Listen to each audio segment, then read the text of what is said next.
Ito ang paglalagay ng tawag dito, no, electrical, no, na junction box natin dito sa steel dick. Ayan. So ayan na, kakabit na natin yung tawag dito.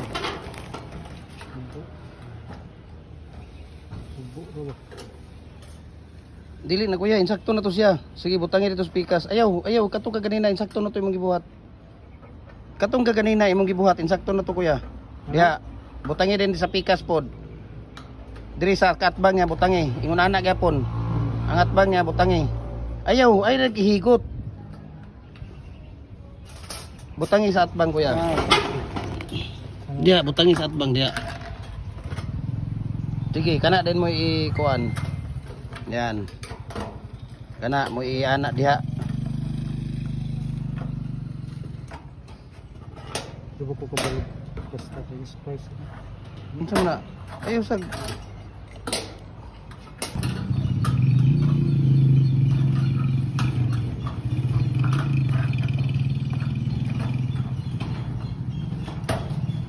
Ayan.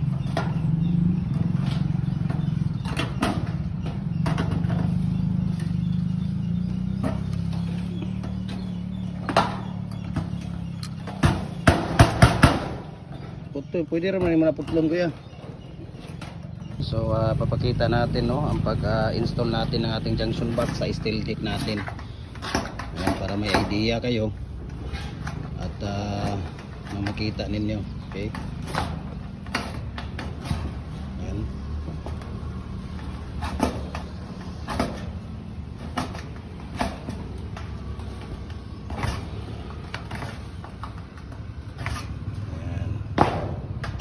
Gagranderin.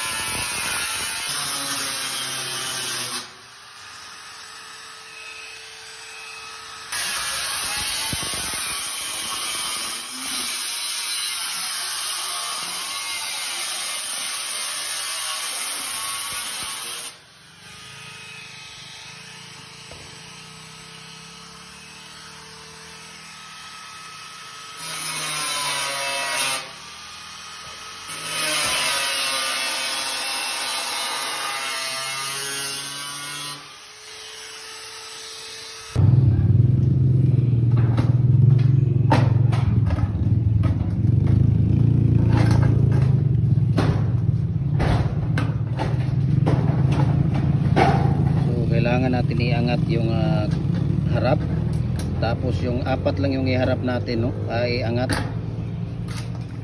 tapos yung apat din sa baba. Yan kasi ang ano natin, harang ng ating junction box para hindi tatagos doon sa ilalim.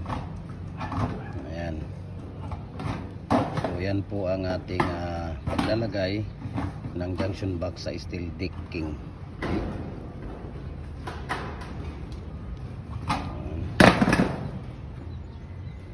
Lalagay na yan.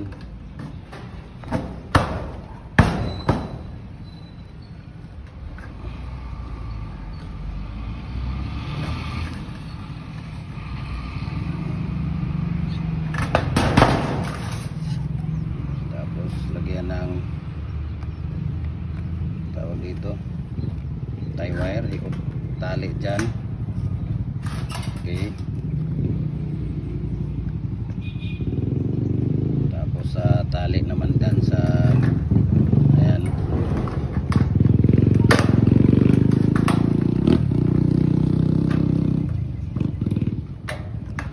para hindi talaga siya magalaw pag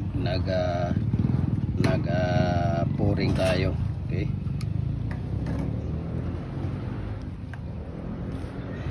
Ayan. Tapos yun yung isa niya. Okay. So ito yung shoreline natin. Kita natin yung shoreline natin papunta doon. Okay.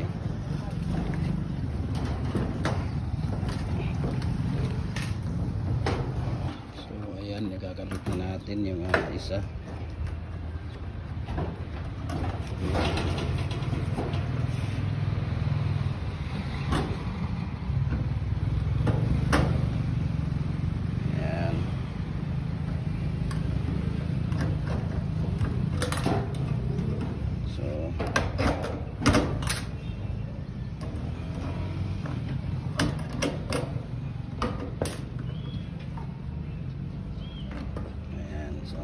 Ayan po ang ating paglagay ng junction box sa steel dick.